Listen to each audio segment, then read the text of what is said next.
Hai guys, balik lagi di Konsultas Learning. Kali ini kita bakal berusaha membahas alasan dibalik orang tua yang melakukan tindak perilaku pilih kasih atau nggak adil terhadap anak-anaknya.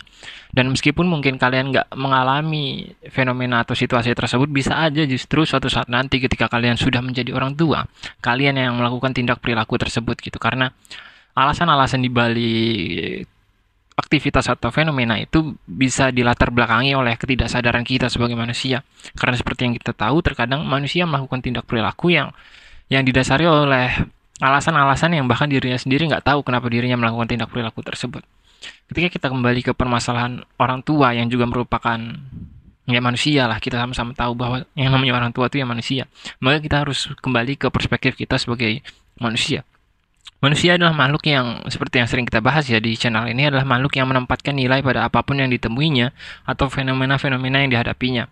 Hal tersebutlah kemudian yang menyebabkan ketika orang tua memiliki anak yang lebih dari satu, entah dua, entah tiga, dan lain-lain, dirinya akan menempatkan nilai-nilai di dalam diri anak itu sendiri gitu. Dirinya akan membentuk cara pandangnya terhadap anak itu seperti apa.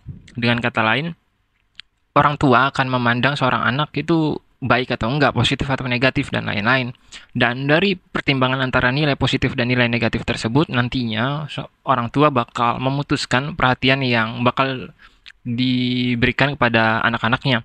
Dengan kata lain, berdasarkan cara orang tua memandang anaknya akan menentukan sejauh mana orang tua akan berperilaku terhadap sang anak. Alasan dibalik orang tua yang melakukan tindak perilaku pilih kasih biasanya ada dua. Pertama adalah alasan negatif, kedua alasan positif. Alasan positif adalah ketika orang tua menganggap bahwa seorang anak memiliki prestasi yang cukup baik atau kualitas atau kualifikasi yang menjanjikan hingga pada akhirnya perhatian lebih diberikan kepada sang anak gitu karena memuaskan ekspektasi dari orang tua tersebut. Di sisi lain, nggak cuma nilai positif, ada juga faktor negatif ketika seorang anak itu memiliki kebutuhan khusus atau seorang anak dikatakan kurang baik berkembangnya dibandingkan anak-anak lain.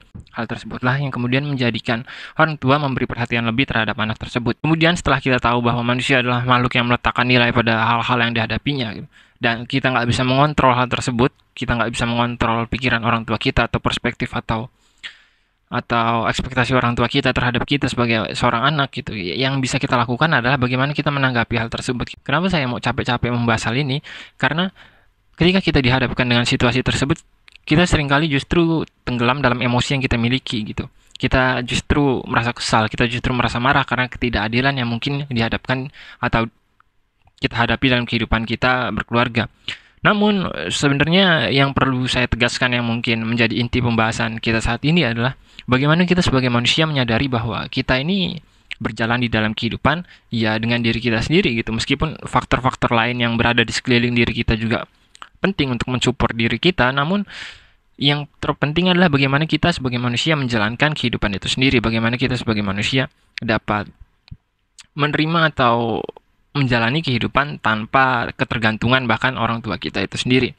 Dan hal tersebut tentu menjadi dasar yang sangat amat penting ketika kalian memang memiliki tujuan hidup atau ketika kalian memang mau menjalani jenis kehidupan yang berkualitas gitu. Namun ketika kalian hanya mementingkan atensi atau perhatian-perhatian yang diberikan oleh orang lain, khususnya orang tua kalian, ya kalian akan menjadi seseorang yang justru cenderung manja dan sulit untuk berkembang.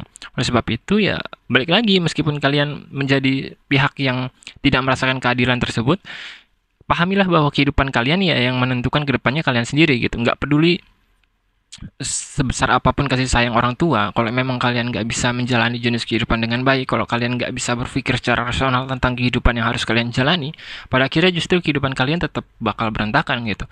Berapa banyak orang-orang atau anak-anak yang mungkin kita kenal ya, yang mungkin kita tahu, sangat amat dimanjakan atau sangat amat disayangi oleh orang tuanya sebegitu hebatnya, yang justru pada akhirnya menjadikan kasih sayang atau cinta yang diberikan orang tuanya itu sendiri menjadi bumerang bagi anak itu gitu, menjadi sebuah masalah ketika anak itu justru gagal untuk survive di kehidupannya, gagal untuk memahami rasa sakit atau gagal untuk memikirkan hal-hal yang berada di luar dirinya gitu. Dirinya justru terpaku pada atensi-atensi atau rasa manja yang diberikan oleh orang tuanya. Oleh sebab itu ya, terlepas keadilan maupun ketidakadilan yang kalian hadapi di dalam rumah kalian, fokuslah atau berpikirlah bahwa hidup itu yang terpenting adalah bagaimana kita menghadapi situasi-situasi itu gitu. Karena mungkin sangat amat sulit ya untuk merubah pikiran orang tua kita, di usia-usia orang tua kita mungkin pemikiran mereka sudah cukup matang gitu. Jadi sangat amat susah bahkan diubah dengan opini yang baik sekalipun gitu. Bahkan dengan fakta yang jelas-jelas fakta pun masih bisa ditolak gitu oleh pemikiran mereka. Oleh sebab itu ya balik lagi